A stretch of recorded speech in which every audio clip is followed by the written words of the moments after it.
want to play an especially ridiculous clip that I saw from Diamond and Silk, who were cut loose even by Fox News for being too extreme for them. Here they are hosting on your network. Have a listen.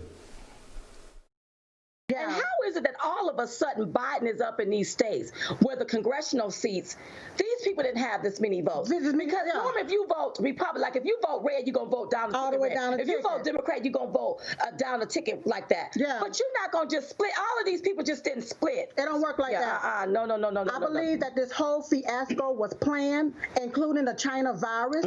All of this was part of the scamdemic for this moment right here. Right here. Given you yourself have been a journalist, Chris, for more than 30 years, do you feel embarrassed to be running nonsense like that on your network and calling it news?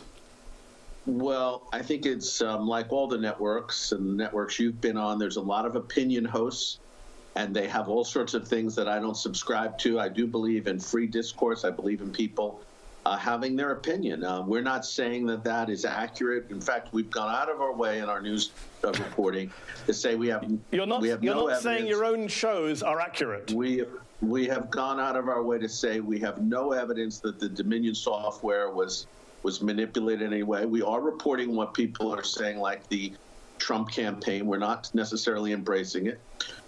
You know, you work for MSNBC as a sister network to Peacock. For 2 years, they pushed a conspiracy theory involving Russia. Turned out to be a hoax, that the president collaborated with Russia.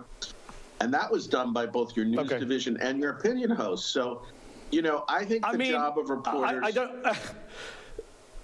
I think the arguments about Russia are much more factually based than claiming the pandemic is a scamdemic, I think was what Diamond and Silk were saying a moment ago. Also, I don't speak for the NBC News divisions, but last time I checked, they haven't given money to a political party. Newsmax gave $50,000 to Republican Susan Collins without disclosing it on air. So there are questions about the news organization that you run. And what I wanted to ask you is this: when history looks back on Newsmax's role, and let me ask the question, Chris, when history looks back on this undemocratic moment, to quote Mitt Romney, when many Republicans were trying to overturn a free and fair election, will you be proud of what you put on air? You put Sidney Powell, a QAnon-supporting lawyer for Trump, on air.